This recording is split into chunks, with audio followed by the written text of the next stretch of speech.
money online, like on your phone, which is so great, all right?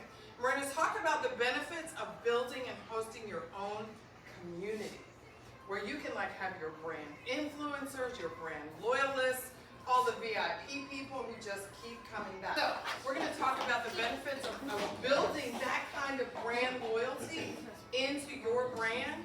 So no matter what you do, you have people that are looking for your brand, and they're looking for you by extension. They're looking for both of you to satisfy their needs, and they're also looking for you every single day with their credit card hanging out of their wallet. Like, a lot of times people do come to us, like on Instagram and all those things. They're not just coming to be entertained. You realize that, right? They're coming to see how you can help them. And once they find that out, what's their next question? Where do I go to buy it? But the big picture here is collect email addresses and use them. Okay? Talk to your customers. It's very important because if they don't hear from you, they're going to forget about you. So if you collect email addresses on January 1st, and then you say, oh, I got 65 email addresses now, and you email everybody in April, they're going to think it's spam. Because they're going to remember who you are, why you got their email address. All of a sudden you email them, because remember, they're getting a lot of email. So if they don't hear from you, and they don't consider you part of their world, they're going to wonder what in the world that is. It might go to a promotions folder anyway. Same with texting. You want to make sure that you're talking to people and that you get their permission to market to them. So if you sell them something and you send them an email, here's your receipt, thank you so much for buying from us, you don't need permission to do that. But next week to send them an email blast about buying our stuff, you do need permission to do that, because that's marketing to them, so that's different. But the bottom line is collect email addresses so you can build out your marketing funnel, like your strategy online to email via marketing or via text. That's one way to do it, and it works. The challenge with it is, well, there are a couple of challenges. The first is spam or promotions. Like, people are overwhelmed with this, and so it's one way to do it, but if it's the only way you do it, you miss the people who are overwhelmed. You miss the people who get texts all day and go, you know, junk, spam, stop. They can just say stop. They don't remember you. They're overwhelmed today, so they don't want to hear it. So there's that issue. The other challenge associated with it is that it's a one-way communication. So 9.9 times out of 10, when you email someone, they're not going to email you back. When you text someone, they're not going to text you back. Even if you ask them a direct question. How many times do you email a marketer back? How many times do you text them back? You may click on the link and do what they ask you to do. Go to the site, check out the new product, whatever. But you're probably not going to email them back and go, hey, Donna, thanks for that text. I really like that new shirt you're offering. I think I'm going to buy it. You don't do that. You just go buy it or not. So it's a one-way communication. And there's nothing wrong with that. It's just that's a limitation. So let's look at advertising. Okay, advertising works. Online advertising works. How many of us have not clicked on an online ad and bought something?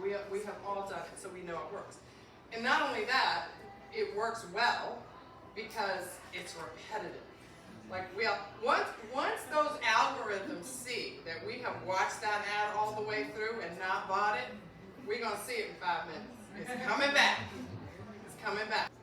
Social media is great. It's my personal favorite because I feel like I have a little bit more control when I do organic social media promotional sorts of things.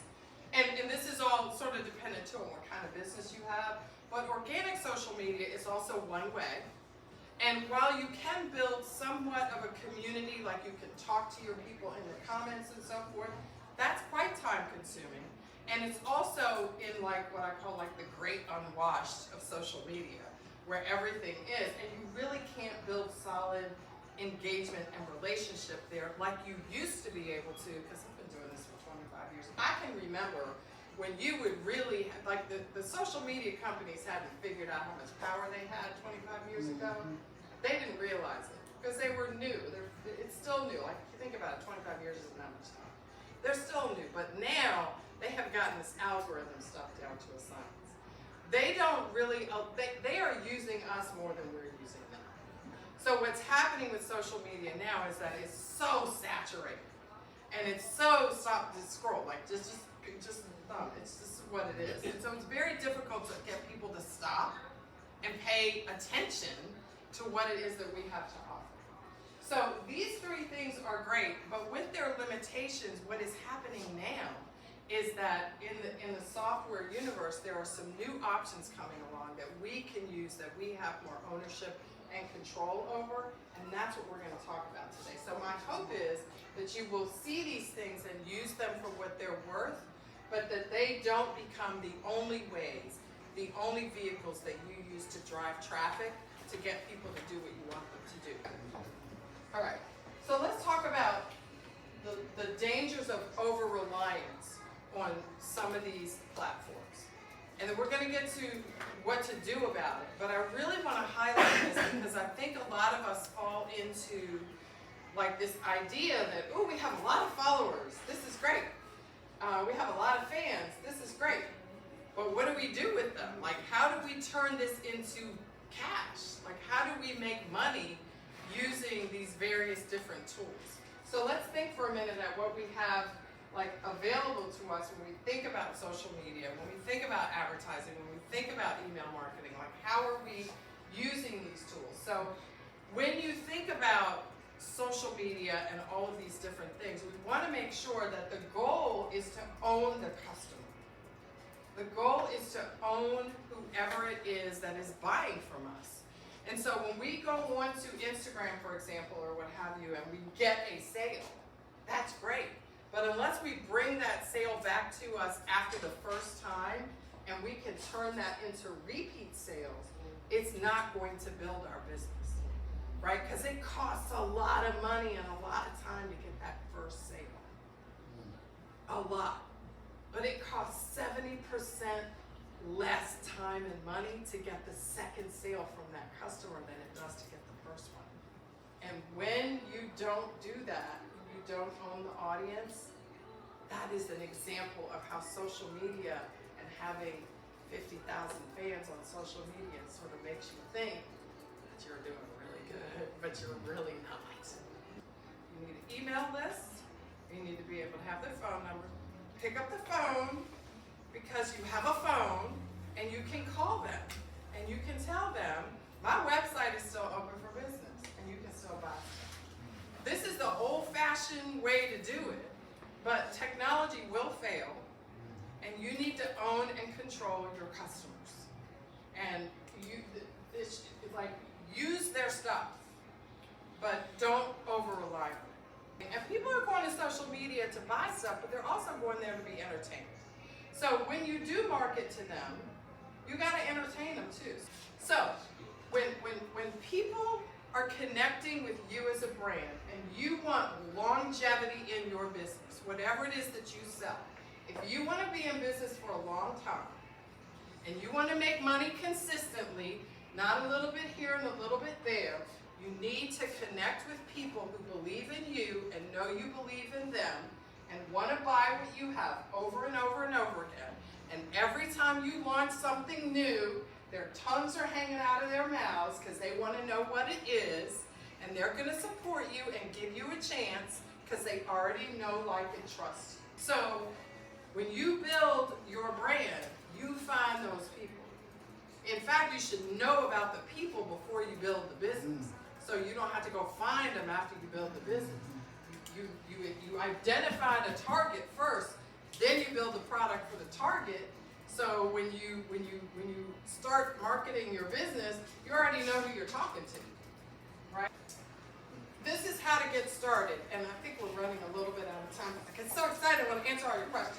But you can take a screenshot of that, but Bethany, you'll make sure everybody gets the presentation? Yes. Oh, we do get this presentation, though. Yeah, Bethany's gonna make sure I'll send that to everybody you guys. gets it. But what I want you to see, there's a list here of all the different platforms you can use, including Facebook groups, which is what I recommend if your audience is on Facebook, and obviously if you're on Facebook, because you can't use it if you're not, or if you hate it, like me, I'm not on TikTok. I would never start hating it. There's a company called Mighty Networks and Circle.so. Those are the two paid platforms that are competitors to Facebook groups. Those three on the left are the three that I would consider first. GroupMe mention that, kind of okay. And then there's other ones over here. Did you know that if you're on, or if you have a YouTube channel, you can start a community on YouTube? Insulated community on YouTube. Patreon is also a really good one. Reddit and Slack, I'm kind of lukewarm to those. But Patreon and YouTube, Patreon especially. YouTube if you like video. Like if you do videos on YouTube, the YouTube membership platform is really good. Heartbeat is a competitor to Mighty Networks and Circle. It's pretty good. Discord, Ning is good except for it's not good on mobile. It's really good on desktop. So if you have an older community that like only uses desktop, Ning would be good. Ning is the same founder as Mighty Networks. The same woman that founded Ning founded Mighty Networks. Just for background